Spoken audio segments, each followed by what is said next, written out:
ধন্য যাহারা আত্মাতে দীনহীন, কারণ স্বর্গরাজ্য তাহাদেরই। ধন্য যাহারা শোক করে, কারণ তাহারা সান্ত্বনা পাইবে।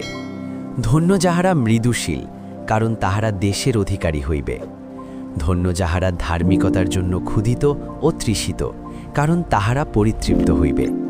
ধন্য যাহারা দয়াশীল, কারণ তাহারা দয়া পাইবে। ধন্য যাহারা নির্মল অন্তঃকরণ, কারণ তাহারা ঈশ্বরের দর্শন পাইবে।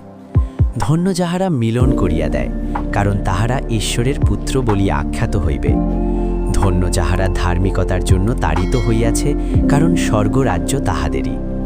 ধন্য তোমরা যখন লোকে আমার জন্য তোমাদিকে নিন্দা ও তাড়না করে এবং মিথ্যা করিয়া তোমাদের বিরুদ্ধে সর্বপ্রকার মন্দ কথা বলে। আনন্দ করিও, উল্লসিত হইও, কেননা স্বর্গে তোমাদের পুরস্কার প্রচুর।